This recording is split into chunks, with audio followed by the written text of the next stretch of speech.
Hello and welcome to another video from Sustenance Uncovered, the only YouTube channel that you need to not only survive the current apocalypse, but actually enjoy it. And today I'm going to stick my neck out there a little bit and do some damage to my channel.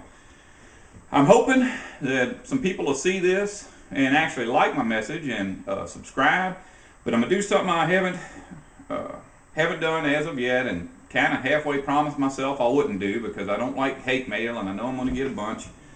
But we're going to talk about something that I've been asked by a few people about.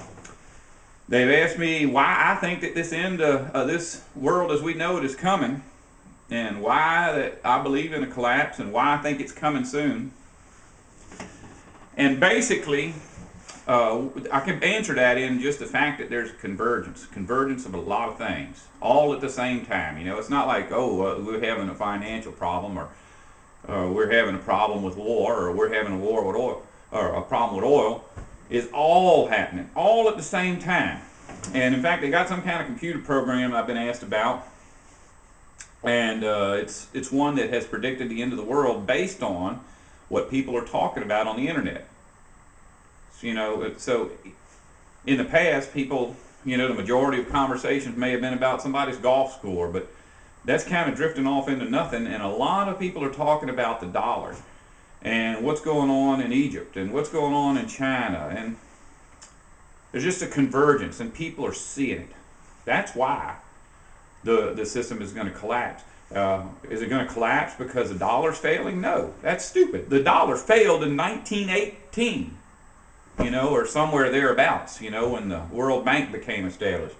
The fact is, human perception of the dollar's value has to go. So the value of the dollar is gone. Initially it was based on gold. Well, it's not based on gold. So now it's based on the gross national product. Well, we live in a country that has zero gross national product. There is not a thing that comes out of the ground, out of the sea, or out of the air in this country that isn't instantly consumed.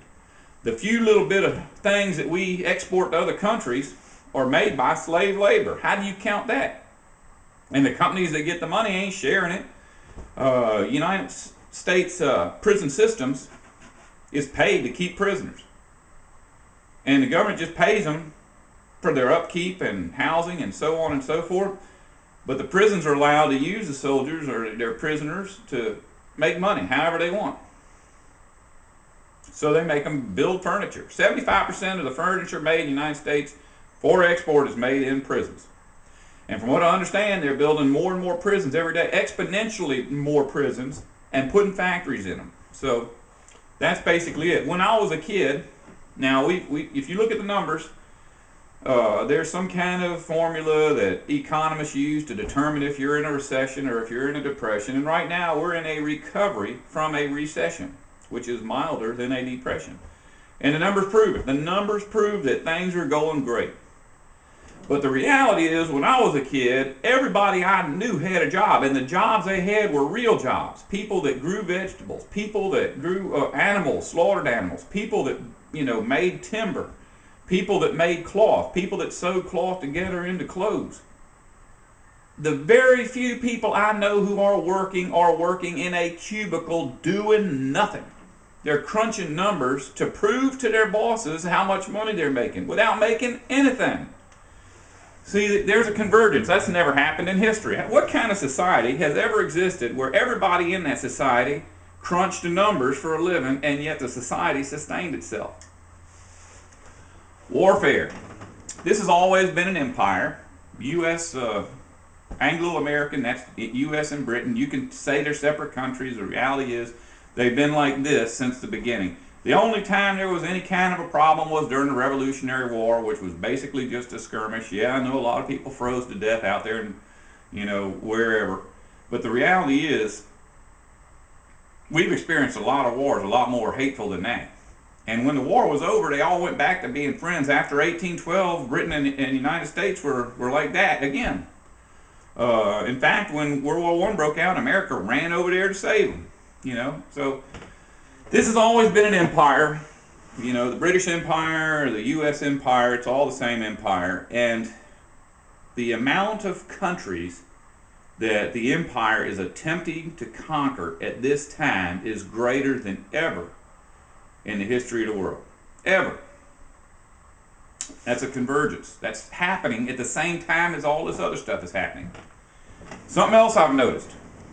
Racism.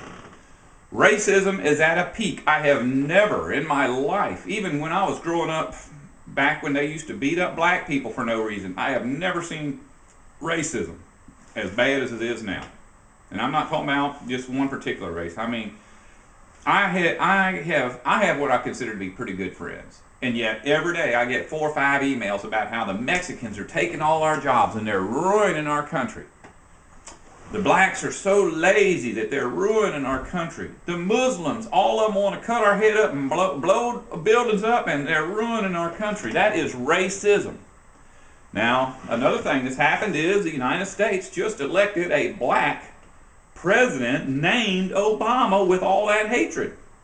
How could that happen? That can't be real. Anybody that's got eyes knows that a racist nation cannot elect a president that's black and named Obama. Couldn't have happened. I'm not saying he's a bad president. I'm not saying he's a good president. He's just a president. Doesn't mean anything to me. Just the fact that he got into office in a country that hates him. I mean, they hated him before they elected him. How did that happen? And here's the worst part, the insanity of it all. You know, everybody that's saying the Mexicans and the Muslims and the blacks are ruining our country, they've got eyes. They can see it's not them. It's the Robert McNamara's, the President Obama, it's the Rockefellers. These, just a small group. There's a very, very, very minute group of elitists that are absolutely destroying this country, and they're destroying this country in your face. They're not even hiding it anymore. They've got this place so wiped out, there's not anything anybody can do. They can just come right out in the open.